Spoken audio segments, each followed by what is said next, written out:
आऊज़ुबिल्लाहिमिनश्शैतानिर्रजीम बिस्मिल्लाहिर्रहमानिर्रहीम। अच्छा जी, अब आ जाएं जी।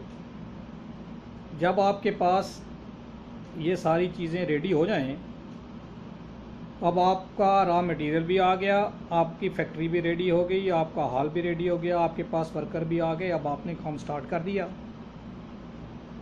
अब हम आते हैं नेक्स्ट स्टेप, जो उसको कहते हैं मैनेजमेंट। मैनेजमेंट स्टेप पे क्या करना है? अब आपने स्टाफ जो है वो उसको इस्तेमाल करना है। अपने ऑफिस के लिए आप एक रिसेप्शनिस्ट रखेंगे जो टेलीफोन भी अटेंड करेगा या करेगी, आपकी इंक्वायरी भी लेगी, आपकी फैक्ट्री में जो टेलीफोन कॉल्स आएंगी उनको अटेंड करेगी, उनको जवाब देगी या देगा, कंप्यूटर इस्तेमाल करेगा, कोई कोटेशन बनाना होगा, कोई भी इस तरह का जो करस्पॉन्डेंस है वो उससे आप ले सकते हैं। फिर आपके पास एक अकाउंटेंट का होना बहुत ज़रूरी है, और अकाउंटेंट जो है वो आप शुरू से ही हायर कर लें ताकि एक एक डॉक्यूमेंट अच्छे तरीके से कंप्यूटर सिस्टम में डाला जाए।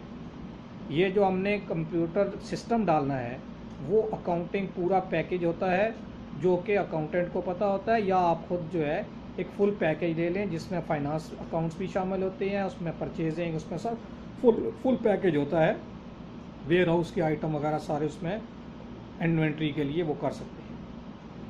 एक अकाउंटेंट रखें जिसकी सैलरी आप 30-40 से के करीब जो है वो आ जाएगा। बाज़ औक़ात 20 पे भी मिल जाते हैं, तो आप 20 से ले के 40 तक लगा लें एक अकाउंटेंट की सैलरी। रिसेप्शन जो है वो आपको पता है 15 से ले के 20 तक भी मिल जाता है। लड़की हो तो वो और ज़रा ठीक हो जाता है, लेकिन 15 से 20 तक सैलरी दें ताकि मुनासिब लगे। फिर उसके बाद आपके पास एक बहुत इम्पॉर्टेंट बंदा जो है वो होना चाहिए क्यूसी। क्यूसी मतलब क्वालिटी कंट्रोल का बंदा ज़रूर होना चाहिए। वो इसलिए कि जो भी प्रोडक्ट रेडी हो वो उसको चेक करे, उसमें किसी किस्म की कोई कलर का प्रॉब्लम ना रहे, कोई उसकी शाइनिंग में प्रॉब्लम ना हो, कोई स्टिचिंग का मसला ना हो, कहीं से कोई दाग दूग फटा हुआ ना हो। फिनिशिंग प्रोडक्ट जो है वो बिल्कुल जब मार्केट में जाने से पहले वो क्वालिटी कंट्रोल का बंदा उसको चेक करे, वो पैकिंग भी उस वो करवाए, और पैकिंग करवाने के बाद जब एक वो बॉक्स के अंदर बंद करे यानी कार्टन के अंदर बंद करवाए। ये है उसका काम। प्लस आपका जो वेयर हाउस है उसको क्यूसी के बंदे की सैलरी जो है नॉर्मली जो है आप 25 से 30-40 तक मिल जाता है। 4-5 हज़ार और दे दें तो वो वेयर हाउस का भी उससे आप काम ले सकते हैं कि जी, क्योंकि वेयर हाउस जो है वो भी कंट्रोल करना बड़ा ज़रूरी होता है, तो आप उससे वो भी ले सकते हैं। पैकिंग का जो सिस्टम है एक उसमें भी आपका थोड़ा ख़र्चा आएगा, तकरीबन आप उसको भी 50,000 के करीब लगा लीजिए, जिसमें आपका नाम अपना होगा, आपके मटेरियल होगा, कार्टन होंगे, ये पैकिंग मटेरियल और कार्टन होंगे। तो ये जो है ये अच्छी क्वालिटी के होनी चाहिए, क्योंकि जो पैकिंग और जो उसकी प्रेजेंटेशन है अगर वो अच्छी होगी तो जो देखने वाला कस्टमर है वो आपको आसानी से पैसे देगा और आप बेच सकेंगे। तो आपके पास आप रिसेप्शनिस्ट हो गया, आपके पास एक डिज़ाइनर हो गया, डिज़ाइनर को भी आपने सैलरी 20 से 50-40 के इर्द गिर्द देनी है। उसके बाद आपने अकाउंटेंट को देनी है। उसके बाद आपके पास हो गया क्यूसी हो गया, और ये आपके पास 4-5 बंदे जो हैं ये आपका स्टाफ हो गया। आप खुद भी हैं, अगर आप खुद हैं तो पूरी मैनेजमेंट आप खुद करें, चाहे तो आप क्यूसी खुद बन जाएं, वेयर हाउस में भी खुद कंट्रोल करें, लेकिन अगर आप स्टाफ मज़ीद रखना चाहें तो आप इस तरह रख सकते हैं। अब इनकी सैलरी की कॉस्ट मिला जुला के जो है ये देख लीजिए कि ये कितनी बन गई। जब ये भी सारे बन गए तो अब हम जो है एक ओवरव्यू लेते हैं कि अब तक हमारी जो है वो कॉस्ट कितनी हो गई जब आपकी फिनिशिंग प्रोडक्ट तक पहुंच के, यानी सेल्स को हटा के आपकी फिनिश्ड प्रोडक्ट तक कितनी कॉस्ट आ गई। इसका एक रिव्यू लेते हैं।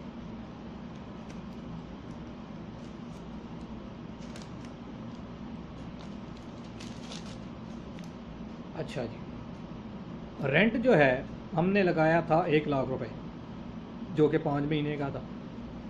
और ऑफिस की जो डेकोरेशन थी वो हमने 50,000 रुपये लगाई। मशीनरी जो है वो 1 लाख की लगाई। चेयर्स और टेबल्स 50,000 रुपये लगाए। एसी जो है उसमें हॉल के वो 1 लाख रुपए के लगाए। जनरेटर 50,000 का लगाया। और जो ऑफिस का जो एसी था वो उसमें हमने 50,000 रुपया लगाया।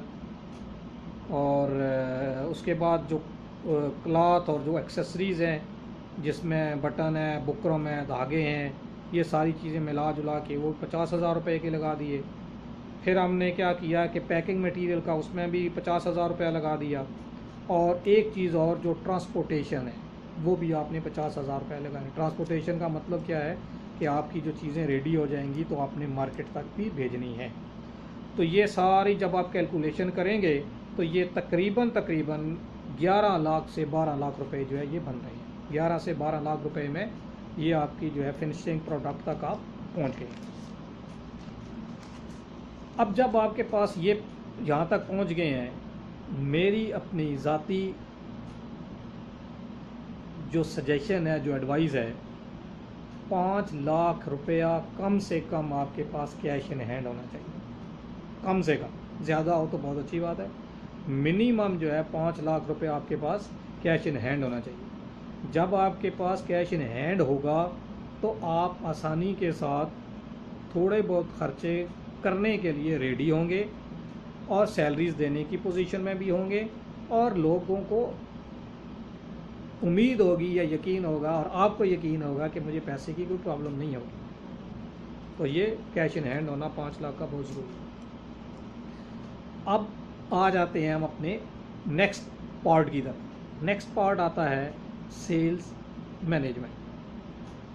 सेल्स कैसे करनी है? आपने सारा खर्चा कर दिया, फिनिशिंग प्रोडक्ट तक पहुंच गए, लेकिन अगर आपकी सेल ही नहीं है और कलेक्शन ही नहीं है तो फिर आपका ये पैसा किसी काम का नहीं। आपकी सेल होगी, आपकी कलेक्शन होगी, आपको पैसा वापस आएगा, प्रॉफिट आएगा, तो ही आप इसमें कामयाब हैं। प्रॉफिट मार्जिन इसमें बहुत अच्छा है, वो मैं आपको आगे चल के बताता हूँ। और आसान काम है, कोई मुश्किल काम नहीं है ये। अब आएंगे सेल के लिए। सेल के लिए आपको शुरू में 4 मोटरसाइकिल चाहिए और 4 सेल्समैन चाहिए। मोटरसाइकिल आप उन्हीं के रख सकते हैं, ऐसा सेल्समैन लें जिनके पास मोटरसाइकिल हो। आप ऐड दें कि जब हमें मोटरसाइकिल ओनर सेल्समैन चाहिए और उनको अच्छी सैलरी दें। 20 से 15 तक भी आ जाते हैं, अगर आप 20-1 हज़ार तक कम से कम आप सैलरी दें, और एक्स्ट्रा 3,000 या 4,000 का उनको पेट्रोल दें, और उनको जाके कहें कि जी आपने उनको सेल्स का टारगेट दें। टारगेट बहुत ज़्यादा ना दें शुरू में। आप एक सेल्समैन को 25 पीसेस डेली की सेल दे दें। 25 पीसेस यानी पूरा सूट।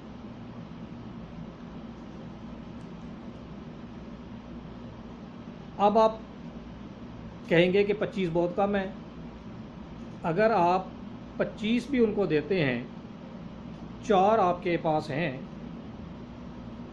तो वो जो है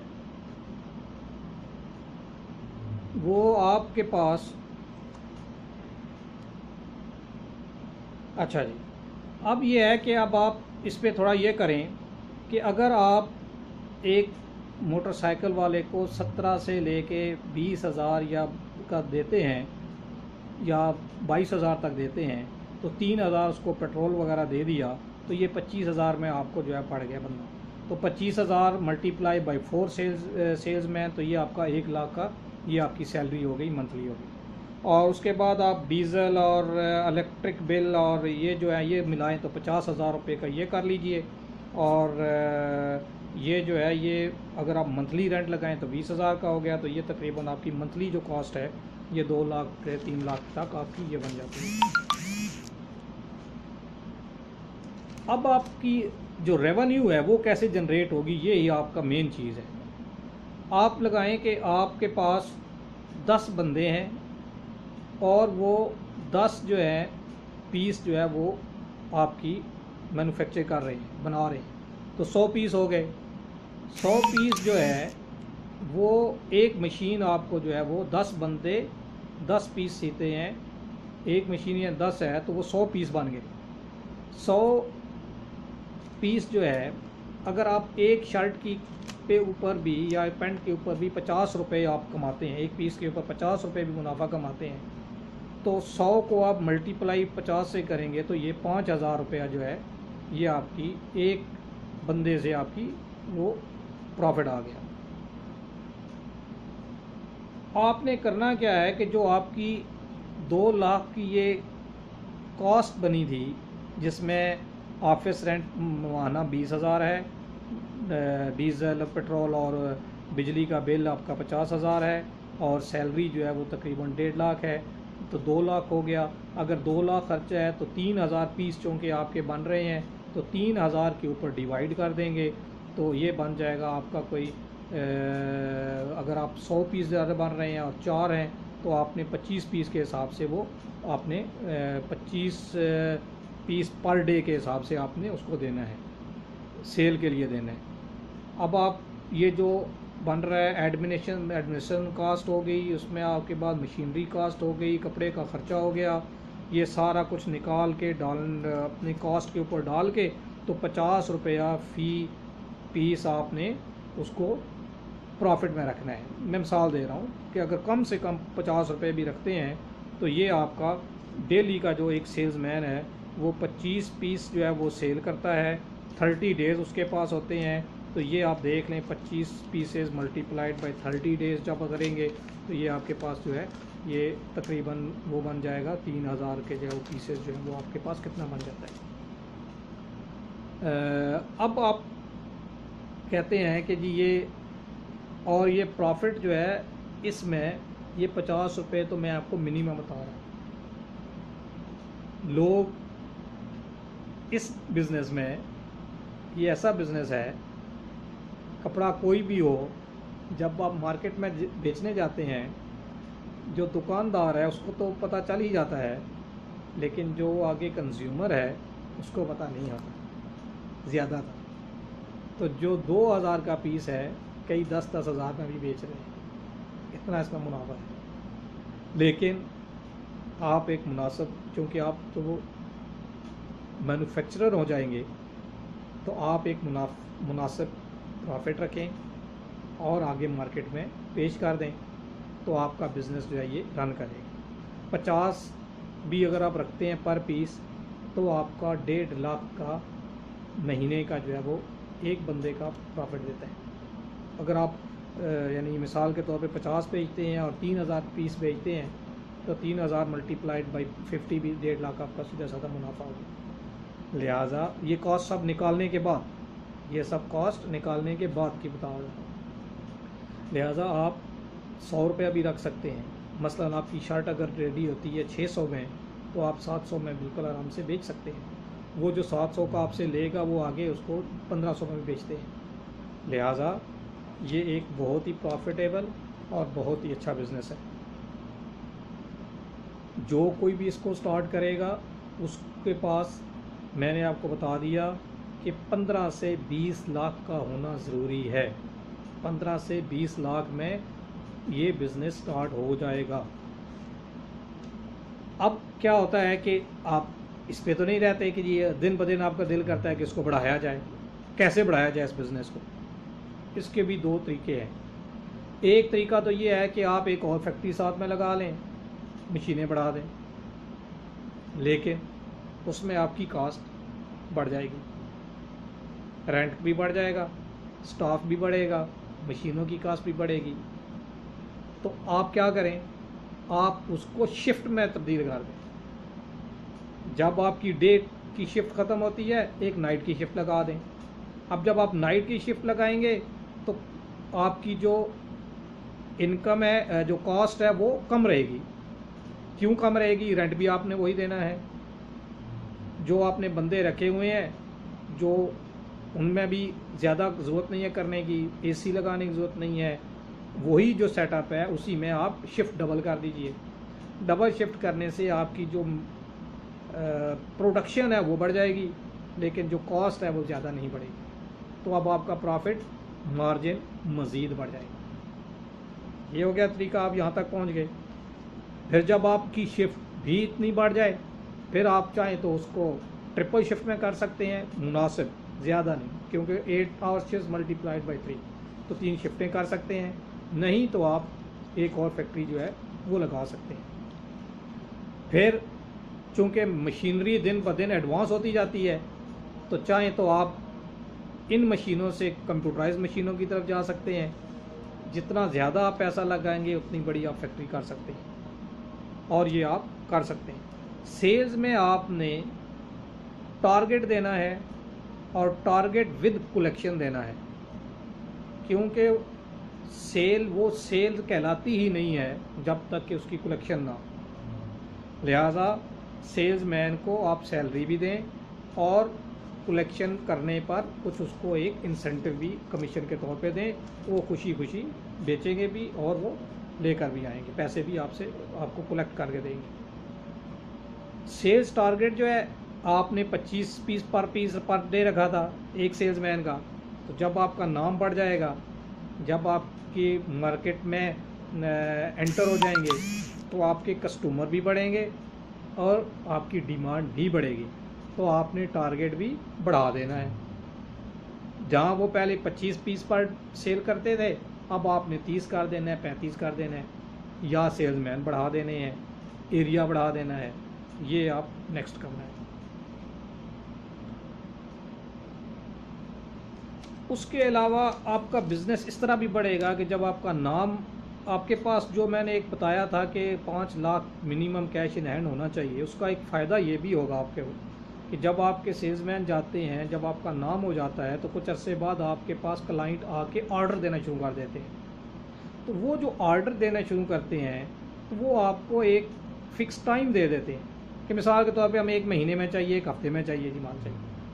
तो उसके लिए आपके पास पैसा इतना होना चाहिए कि आप फ़ौरन बाज़ार से रॉ मटेरियल कपड़ा लेके आएँ, कपड़ा ला के अपने लेबर को दें, और वो जो है वो रेडी करें, या शिफ्ट ज़्यादा कर दीजिए तो वो रेडी करके आप उस ऑर्डर को ऑन टाइम जो है वो पूरा कर सकें। आप कुछ एडवांस भी ले सकते हैं कस्टमर से इस सिलसिले में, तो आपकी जो कैश फ्लो है वो प्रॉब्लम नहीं करेगा। कैश इन हैंड होने का ये फ़ायदा है कि आपका बिज़नेस बढ़ेगा और आप फ़ौरन जो है वो ऑर्डर जो है वो पूरा कर पाएंगे, चाहे तो उसके बाद आप जो है वो बढ़ाते जाएं। अब ये जो मैंने आपको यहाँ तक की फिजिबिलिटी, जहाँ तक के जो स्टेप बताए हैं, यहाँ तक का जो बिज़नेस बताया है, ये मैंने आपको बताया है कि आप 15 से 20 लाख तक कर सकते हैं। 15 से 20 लाख का आपके लिए मोर देन इनफ है इस तक पहुँचने के लिए। अब लोग कहते हैं, कई कहते हैं जी हमारे पास पैसे इतने नहीं हैं, तो मैं इसका भी हल आपको बता देता हूँ। यहाँ हमने बताई है फिजिबिलिटी 10 मशीनों की, आप 10 की बजाय 5 मशीनों से स्टार्ट कर लीजिए, तो बाकी आप खुद देख लीजिए। यानी आप इससे भी स्टार्ट कर सकते हैं। और अगर ये भी नहीं है तो आप 3 मशीनों से स्टार्ट कर सकते हैं। घर बैठे एक घर में 3 मशीनें लें, किसी को लेडीज़ को लगाएं, स्टार्ट करें।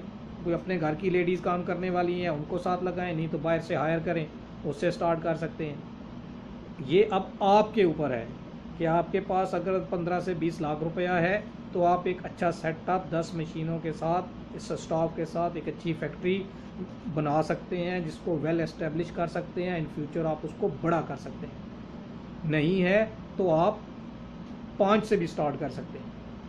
उम्मीद है कि आपको हमारी वीडियो पसंद आएगी, हमारा बिज़नेस पसंद आएगा, बिज़नेस आइडिया पसंद आएगा, आपको समझाने का और बताने का तरीका पसंद आएगा। और आपसे गुजारिश है कि आप हमारी वीडियो को लाइक करेंगे, इसको शेयर करेंगे अपने तमाम कॉन्टैक्ट्स के साथ, अपने तमाम दोस्तों के साथ, जितना ज़्यादा से ज़्यादा बढ़ा सकते हैं ताकि किसी का फ़ायदा हो। ये हम सिर्फ आपके फ़ायदे के लिए पेश कर रहे हैं, इसमें हमारा कोई वो नहीं है। उसके बाद आपने हमारे चैनल को सब्सक्राइब करना है और दूसरे लोगों को भी कहना है कि वो सब्सक्राइब करें। ताकि हम जो भी नए आइडिया लेके आएँ, जो भी आपको बिज़नेस के लिए नया बताएं, वो आपको डायरेक्ट मिल जाए। उम्मीद है कि आपको आपकी अच्छी वीडियो लगेगी और हमारे चैनल को लाइक कीजिएगा, पसंद कीजिएगा। आज की वीडियो इतनी ही। चलते चलते अल्लाह हाफिज़ और पाकिस्तान जिंदाबाद।